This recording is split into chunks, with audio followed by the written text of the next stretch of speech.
All right, it's another day, and we're on the mountain working, aren't we? Yes, we are. We're here. It's Monday morning. Today we're going to do the window trims, and Jamie likes to do them as a unit with the jam and everything. Pocket screw it together, and then Yeah, that's one of my favorite things to do. yeah, it is. Well, at work anyway. Yeah. Ray, you may even get to caulk something today.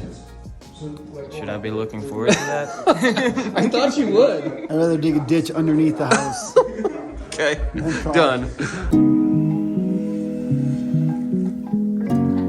The material we're using today for window trims is this 1x4. This is a pre-primed material. I believe it's finger jointed pine. I really like it because it's super smooth, and we're gonna cut it up. No knots either. No knots. We're gonna be using butt joints on the trim. That simply means this is how we're gonna assemble them. No miters. You cut 2 square ends, you put them together like this. We're gonna screw them in from the back with the pocket jig. It makes a frame that won't fall apart while you're carrying it from the workstation to the wall. Yeah, and I'll mention most of the time if we use molded trim, like has a detail on it, it will be mitered at 45. Yeah, you miter ought to not do that when you're using square edge trim. All right. Though, okay. All right, we're done. All right, it's over.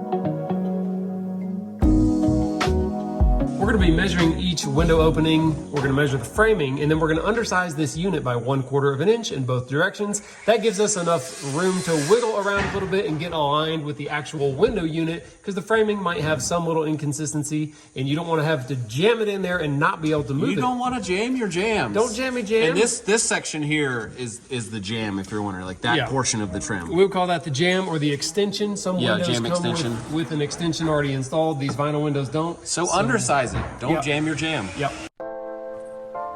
I wish I could say that it was our idea to start doing our window trims prefab like this, but it wasn't. This is a trick we actually learned from a show called This Old House. You may have heard of it. And a guy named Tom Silva that was on that show that started putting window trims in this way. We saw it and thought, that looks pretty scary because you're gonna build this whole window trim and not know if it's gonna fit until it's done. But finally we got over it and we tried it, and now we love it. You've got one unit ready. That was fast. One unit down. Let's take a look at it. Now that we got all of our junk out. Yeah, I'll tell so you what. it's pocket jig screwed in the back, so this will always be flush and always be tight. And then the jam is on it. What else you got to say about this? Well, I really like this method. Like a little bit though. I mean, let me start here. You got about an hour? I really like that it self-squares the unit. You know, your cuts That's right true. here, your square cuts on the chop saw. Because that square, when you screw this all together and add the jam, the whole unit is square. It basically is square. It's not. If your sauce is cutting square. If not, it's all cut. Yeah, exactly. It's square. It's square. And you'll never get it straightened. It's also flat, which is Oh yeah, it's Flush. Everything's fleshy flush. Totally What flush. else? Well, it takes less nails to nail the whole unit in than if you nailed each Okay, so when you individual nail this board. to the wall and to the framing, Yeah. you just need a couple here, a couple there. Yeah. And so there's less to fill. Yeah, in the and end. one really great thing now, this is what maybe one of my favorite things is that you can shoot 4 corners to get your reveal lined up. And I'm using brads. They're, 18 gauge brads, 2 inch, galvanized. Okay, all right. So you can shoot all 4 corners, and then you can still bump it if you need to adjust your reveal. Yeah, so this is the reveal, and it's really easy to get even all the way around. Yes. Yeah. And now that's not the end of it either. Okay. Stick All with right. me. Once you get all 4 corners, and then you get your reveal averaged out, it's best that you're going to get it. And we're going for a 1/4 inch-ish. 1/4 of an inch. Then you can sight down the edge of your face frame, and you can actually straighten the reveal Yep. in this direction.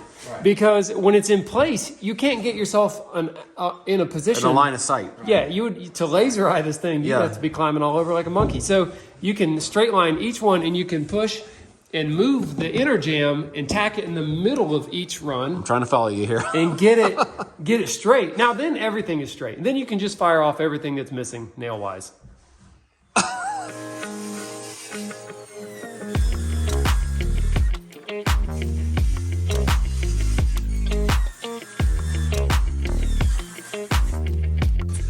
Jamie didn't mention this, but I think the best reason for doing the window trims like this, like prefabbing them, is that you don't have to go up and down the stairs 100 times to measure each piece. You measure everything for the whole unit at once, come downstairs, build the thing, nail it together, take it back up, nail it in, you're done. Otherwise, you could literally walk up and down the stairs 10 times to do one window unit, and that's sort of a waste of time.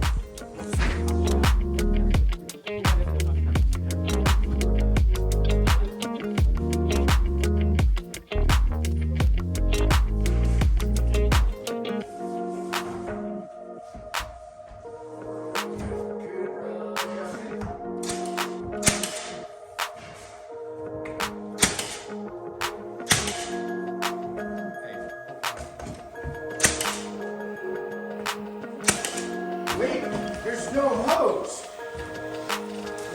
New stuff.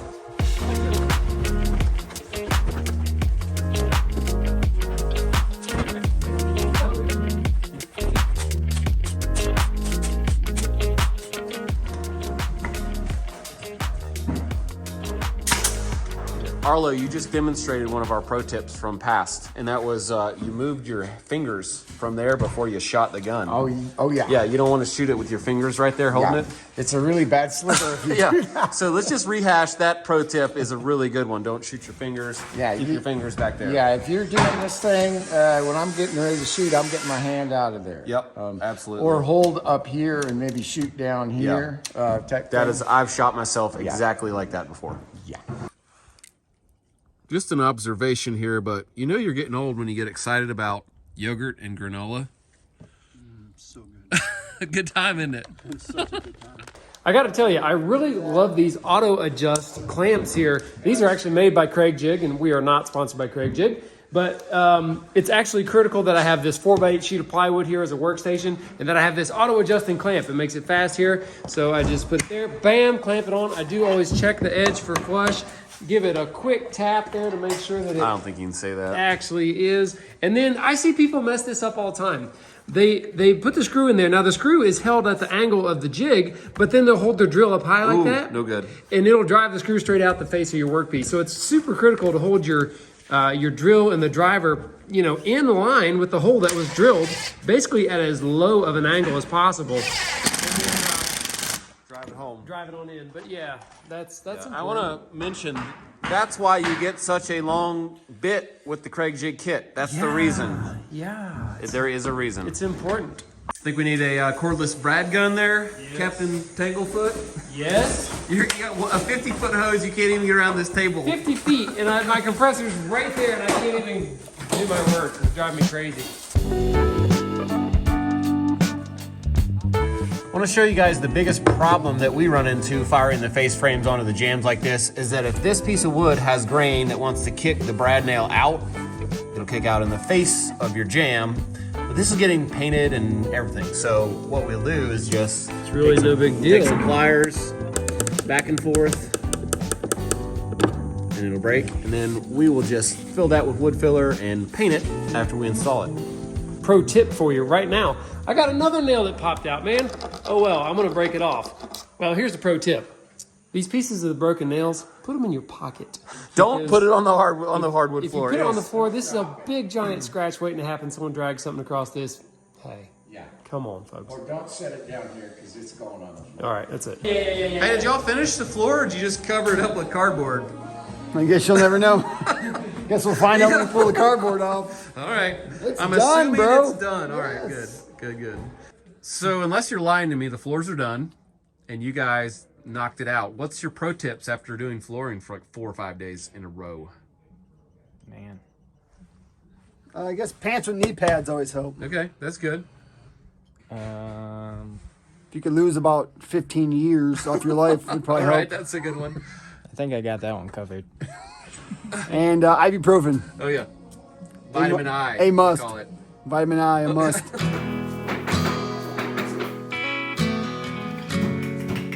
Yeah, we're jumping down to the floor here for this huge window unit. These two windows here are kind of one window unit, and there'll be a piece in the middle. We don't have that piece today with us, but this is the amount of space we need to do this one, and we're doing it now. What we did was test fitted these two jam parts for each window section, and so we could see how much space was between them before we cut and install these top pieces onto these jams so they actually fit right. Got a little pro tip for you here, putting these pocket screws in. Since I'm working on the floor, I can't clamp these two pieces together and keep them flush. So I'm just gonna try to hold them down. That's nice and all, but sometimes the screw will kind of go wandery a little bit. And so what I did, I feel this conversation. It won't go where you want it. So what I'm gonna do here is I'm gonna put the drill in reverse here, and I've got it perfectly where I want it now. I'm gonna run it in reverse. See how it did there? That was good. I call that burning it in a little there, and then it'll stay right where you want it. So, yep, that's burning it in. Just a little reverse action. There it is. Didn't move. That's a pretty good tip. Look, if even Jason thinks this is a good pro tip. I've never seen that in my life. That's what we're here Seen for. it here, folks. Seen it here. There's a lot of construction. I don't think it is.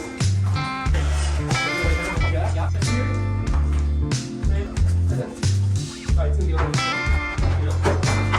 Spacer. Nice. All right, look at that. We got the bottoms flushy flush. Actually, this white one, this one might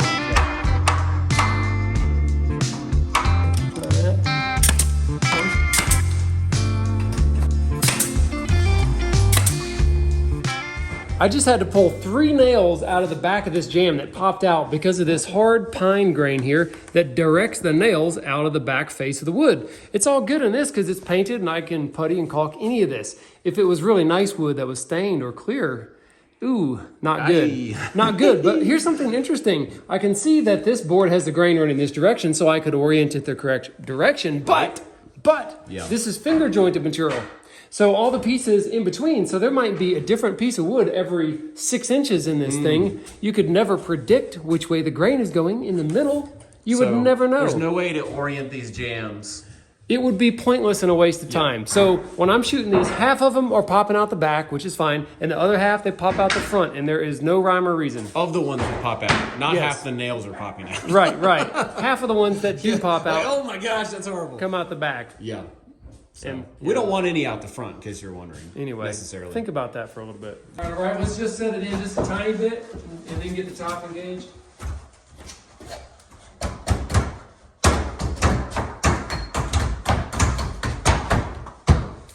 Wow, I'm impressed. Muy bien. Good job. Thank you. Oh, you were talking to me. Sensitive to, there, what's wrong with that? Today on our truck tour segment, we're going to show you something that's really important to have in your work truck if you do construction or do anything really. And we actually need to add some sort of signification that this is a first aid kit. We know what it is. We have other boxes like this. I think they might need the first aid kit in there. I don't know what's going on in there. So let's show you our first aid kit. And this was made by a friend of ours, Phillip Reed. Thank you. He lives in Switzerland now and he's an EMT. So what we've got, first off, easy to get to stuff, chest pain. Take if you have chest pain. That's if you feel like you're having a heart attack. And then this one down here is for an allergic reaction. So those are two things that could like save your life and you have to know where they are super quick. That's why they're up top. So up next, we have a tourniquet. If we need to stop the flow of blood to a limb, you put that on. Actually has a time signature on here. You sign it, what time it was put on, so you don't leave it on too long. That could happen. So we've got that. We've got a gauze pad. We've got eye wash, saline that's preloaded. You can see the liquid in there. So if you get stuff in your eye, you can squirt it out. 3 of those in case anybody has 3 eyes. Tape, Neosporin for infection. Jason's friend, vitamin I, ibuprofen. It's good for all kinds of things. Latex gloves, and that's just for safety. If you're working on someone else who's bleeding profusely. Ooh, I can't show this one, but this is from my mom, who's sort of a holistic medicine lady. And she said to me and Jamie, this is the best thing for cuts and bruises and bleeding. If you want to know more about that, I'll put a link in my video description and to my mom's email. She'll tell you all about it. In fact, she loves this stuff. So we've got tape, safety scissors. Now that's the type of scissors you can cut clothes off without cutting the person. People have died from trying to cut clothes off and you actually cut them and they bleed to death. More saline, 3M steri strips, Lots of more gauze pads. I don't know if I'll ever get this stuff back in here. Okay, we're gonna have to figure out what this is because I've never used it. All right, okay, this is a splint. This is a makeshift splint for job site use. And like I said, Phillip, he's an EMT. He did a great job of putting everything in here. Wet ones, so you can clean up any area you need to. More gauze, and these have these little pins that you can put them anywhere on you. More gauze, more gauze. And then we have even more sterile gauze pads. We have like 10 of those.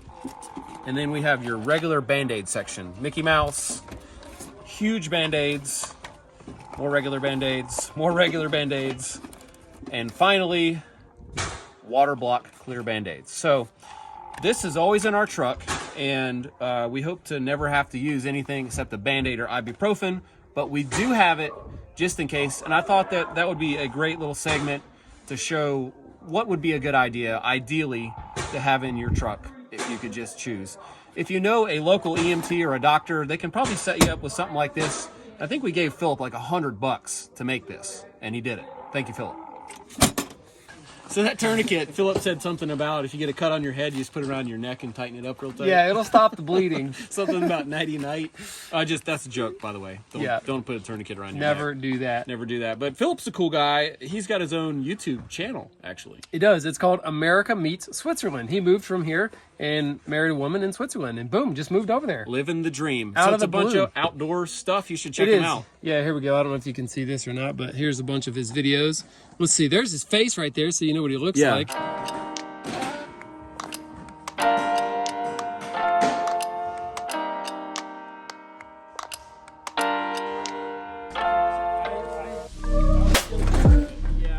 And that's a wrap for today. We have the windows trimmed. Good job to Jamie and Arlo. And the floors are done. Good job to Jason and Yep. Ray. Right on. And we made a video. Good job to me. Hey, nice. So tomorrow we're going to show up with some doors and start hanging them. Thanks for building with us today, and we'll see you on the next one. See ya.